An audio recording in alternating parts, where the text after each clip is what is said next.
ದೇಶದ ಅತ್ಯಂತ ಶ್ರೀಮಂತ ಮುಖ್ಯಮಂತ್ರಿಗಳ ಪಟ್ಟಿ ಬಿಡುಗಡೆಯಾಗಿದ್ದು, ಇದರಲ್ಲಿ ನಮ್ಮ ರಾಜ್ಯದ ಸಿಎಂ ಸಿದ್ದರಾಮಯ್ಯ ಕೂಡ ಅಚ್ಚರಿಯ ಸ್ಥಾನ ಪಡೆದುಕೊಂಡಿದ್ದಾರೆ. Association for democratic reforms ADR ಈ ಕುರಿತ ವರದಿಯೊಂದನ್ನು ಬಿಡುಗಡೆ ಮಾಡಿದ್ದು, ದೇಶದ 31 ಮುಖ್ಯಮಂತ್ರಿಗಳ ಪೈಕಿ ಅತ್ಯಂತ ಶ್ರೀಮಂತ ಮತ್ತು ಕಡಿಮೆ ಆಸ್ತಿ ಹೊಂದಿರುವ ಮುಖ್ಯಮಂತ್ರಿಗಳ ಮಾಹಿತಿ ನೀಡಿದೆ.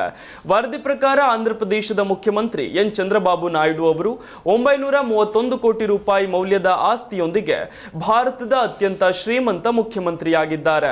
ಇವರ ಬಳಿಕ ಅರುಣಾಚಲ ಪ್ರದೇಶದ ಸಿಎಂ ಪೇಮಾ ಖಂಡು 332 ಕೋಟಿ ಮೌಲ್ಯದ ಆಸ್ತಿ ಹೊಂದಿದ್ದು ಎರಡನೇ ಶ್ರೀಮಂತ ಮುಖ್ಯಮಂತ್ರಿಯಾಗಿದ್ದಾರೆ. ಇನ್ನು ಕರ್ನಾಟಕದ ಮುಖ್ಯಮಂತ್ರಿ ಸಿದ್ದರಾಮಯ್ಯ ಅವರು 51 ಕೋಟಿ ರೂಪಾಯಿಗೂ ಹೆಚ್ಚು ಆಸ್ತಿಯೊಂದಿಗೆ ಮೂರನೇ ಸ್ಥಾನದಲ್ಲಿದ್ದಾರೆ. ಉಳಿದಂತೆ ಮೇಘಾಲಯ ಸಿಎಂ ಕಾನ್ರಾಡ್ ಸಂಗ್ಮಾ 15 ಕೋಟಿ ಆಸ್ತಿ ಹೊಂದಿದ್ದಾರೆ. ಕನಿಷ್ಠ ಆಸ್ತಿ ಹೊಂದಿರುವ ಮುಖ್ಯಮಂತ್ರಿ ಪಶ್ಚಿಮ ಬಂಗಾಳದ ಮಮತಾ ಬ್ಯಾನರ್ಜಿ ಅವರು ಕೇವಲ 15 ಲಕ್ಷ ರೂಪಾಯಿ ಮೌಲ್ಯದ ಆಸ್ತಿಯಷ್ಟೇ ಹೊಂದಿದ್ದಾರಂತೆ.